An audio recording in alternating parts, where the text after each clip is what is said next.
کیا آپ نے کبھی سنا ہے کہ ایک جنگجو کا سب سے بڑا مقصد محبت بچانا بھی ہو سکتا ہے؟ استاد جنگ صلاح الدین ایوبی کی زندگی کا وہ کارنامہ جب انہوں نے شادی کو خطرے سے بچانے کے لیے لڑائی کو روک دیا۔ قلعہ کیرک دریائے اردن کے جنوب میں تقریباً 900 میٹر بلندی پر واقع ایک مضبوط صلیبی قلعہ تھا۔ رینالڈ آف شاتلیون کے زائرین پر حملے اور تجارت کے محفوظ راستوں میں خلل ڈالنے کے بعد اسے مسلمان علاقوں کے لیے خطرہ سمجھا جاتا تھا۔ 1183 کے موسم خزاں میں صلاح الدین نے عزم کیا کہ قلعے پر توپ خانے سے حملہ کیا جائے۔ صلاح الدین 8 مضبوط توپیں لے کر آئے تاکہ دیواروں پر مسلسل پتھر برسائے جائیں۔ دیواریں بکھر رہی تھیں اور اندر خوف کی سرگوشیاں بلند تھیں۔ اسی دوران اندرونی حصے میں ہمفری اور آسابیولا کی شادی جاری تھی۔ شہزادے ہمفری کی والدہ نے صلاح الدین سے رحم کی درخواست کی اور شادی کے ہال کو محفوظ رکھنے کا وعدہ لیا۔ اس پر صلاح الدین نے شادی خانے کی حفاظت کرنے کا حکم دیا۔ ہدف صرف قلعے دفاعی دیواریں تھیں، شادی کا ہال محفوظ رہا۔ کئی ہفتہ تک جنگ کا سلسلہ جاری رہا۔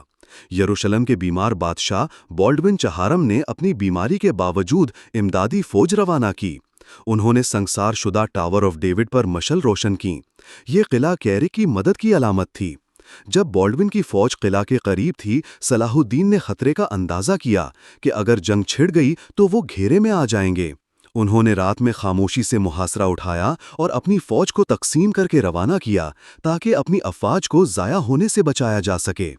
بالآخر 1188 میں حطین کی عظیم فتح کے بعد صلاح الدین ایوبی نے یروشلم کو فتح کیا، اور اس کے بعد دائمی فتح کے لیے کیرک کو حاصل کرنا ضروری تھا۔ اور پھر صلاح الدین ایوبی نے کیرے گرے پر حملہ کیا اور قلعہ آخر کار مسلمانوں کے قبضے میں چلا گیا۔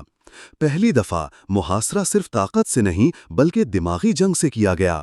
صبر و تسلسل کی محنت نے بالآخر فتح کی راہیں ہموار کیں۔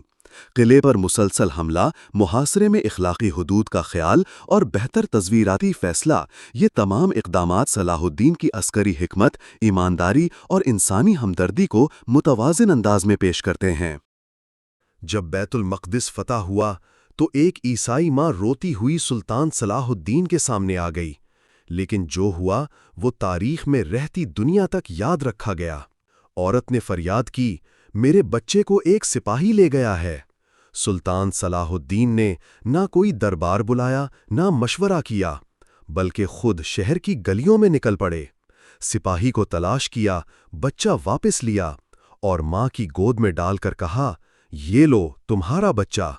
عورت کی آنکھوں میں آنسو تھے اور الفاظ تھے، آپ کی رحمت ان عیسائی بادشاہوں سے کہیں زیادہ ہے جن کے ہم ماتحت کیے۔ یہی تھا سلطان صلاح الدین۔ فتح صرف تلوار سے نہیں ہوتی، دل جیتنے سے بھی ہوتی ہے۔ سن 1187 عیسوی، وہ لمحہ جس کا مسلمانوں کو برسوں سے انتظار تھا۔ بیت المقدس، وہ مقدس سرزمین جسے صلیبیوں نے خون سے رنگا تھا، آج صلاح الدین ایوبی کے قدموں کے نیچے جھک رہی تھی۔ 1099 عیسوی، صلیبی افواج نے بیت المقدس پر حملہ کیا اور شہر کے گلی کوچوں میں 70,000 سے زائد مسلمان اور یہودی قتل کر دیے گئے۔ صلاح الدین ایوبی نے بیت المقدس کو فتح کرنے کے بعد کہا، ہم وہ نہیں جو خون بہاتے ہیں، ہم وہ ہیں جو رحم کرتے ہیں۔ صلاح الدین نے خون کا بدلہ خون سے نہیں لیا، بلکہ دنیا کو دکھایا کہ اسلام صرف تلوار نہیں، رحم، عدل اور درگزر بھی ہے۔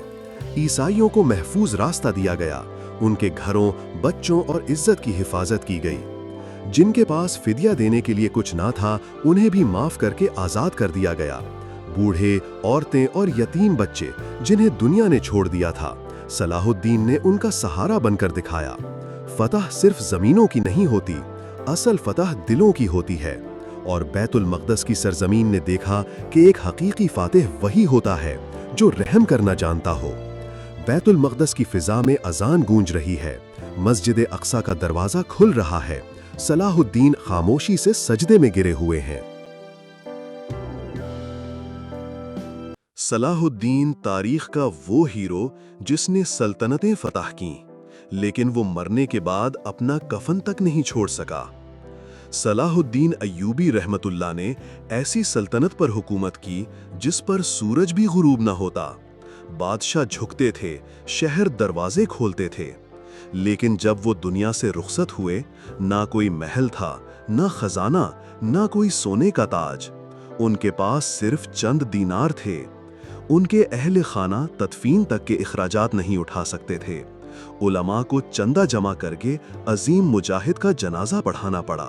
کیوں؟ کیونکہ صلاح الدین نے کبھی دنیا کے لیے نہیں جیا۔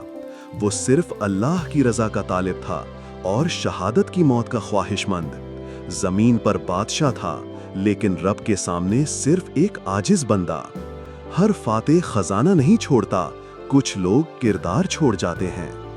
12ویں صدی میں صلاح الدین ایوبی واحد مسلمان سلطان نہیں تھا، بلکہ بے شمار اسلامی ریاستیں اس وقت اپنے عروج پہ موجود تھیں، لیکن کسی کو بھی موجودہ وقت کی طرح قدس کی فکر نہیں تھی، اور سب اپنی ذاتی دشمنیوں اور عیاشیوں میں مگن تھے۔ صلاح الدین ایوبی کو کیا پڑی تھی کہ اپنی اتنی پرسکون زندگی کو چھوڑ کر مسجد اقصیٰ کی محبت میں پوری دنیا سے ٹکرا جائے۔ ان کے دل میں بس خوف خدا تھا کہ مرنے کے بعد اللہ تعالیٰ کو کیا شکل دکھاؤں گا کہ صلاح الدین کے ہوتے ہوئے صلیبی قبلہ اول میں آزادی سے گھومتے رہیں۔ آج کی اسلامی دنیا کے لیے لمحہ فکریہ ہے، کیونکہ صلاح الدین کے وقت بھی امت اسی طرح غفلت کی نیند سو رہی تھی، جسے ایوب کے بیٹے یوسف نے مصر میں بیٹھ کر مسلمانوں کو پیغام دیا کہ ابھی نہیں تو کبھی نہیں۔ تیرے نام پہ تلوار اٹھائی کس نے؟ بات جو بگڑی تھی وہ بنائی کس نے؟ صرف 2 گھنٹے اور پوری سلطنت ختم ہو گئی۔ سال 1526 یورپ کے دل میں ہنگری کی سلطنت اپنے عروج پر تھی، مگر مشرق سے ایک طوفان اٹھ چکا تھا۔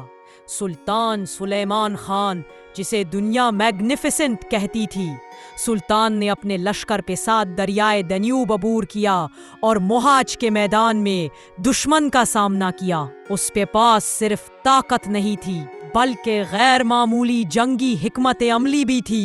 ہنگری کی فوج نے تعداد پر گھمنڈ کیا، مگر سلطان نے عقل، نظم اور بجلی جیسی تیز حملہ آور حکمت عملی کے ساتھ ایسا وار کیا کہ صرف 2 گھنٹوں میں سب کچھ ختم ہو گیا۔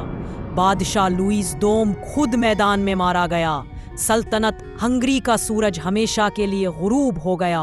عثمانی پرچم یورپ کے قلب تک پہنچ چکا تھا۔ یہ کوئی کہانی نہیں، تاریخ کا سچ ہے۔ جنگجو پیدا نہیں ہوتے، حالات انہیں جنگجو بنا دیتے ہیں۔ یہ کہانی ہے باربروسا کی، وہ شخص جس نے سمندروں پر حکمرانی کی، یورپی بادشاہوں کو شکست دی اور سلطنت عثمانیہ کی بحری طاقت کو دنیا میں ناقابل شکست بنا دیا۔ میں دلی کے جزیرے پر یعقوب آغا کے نام سے ایک ترک سپاہی اور ملاح رہتے تھے۔ ان کی بیوی کترینا یونانی تھی، جو بعد میں مسلمان ہوئی۔ میں دلی جزیرہ اس وقت سلطنت عثمانیہ کا حصہ تھا۔ یعقوب آغا کے 4 بیٹے تھے۔ ان کے نام تھے عروج، اسحاق، الیاس اور خضر۔ اسحاق سب سے بڑے تھے، جو کہ الجزائر کے حکمران بنے۔ وہ دفاعی حکمت عملی کے ماہر تھے۔ عروج سب سے بہادر تھے اور حملہ آور مزاج رکھنے والے تھے۔ خضر، جو کہ خیر الدین باربروسا کے نام سے مشہور ہوئے اور جس نے بعد میں عثمانی بحریہ کی قیادت سنبھالی۔ الیاس سب سے چھوٹا بھائی تھا، جو ایک جنگ میں شہید ہو گیا۔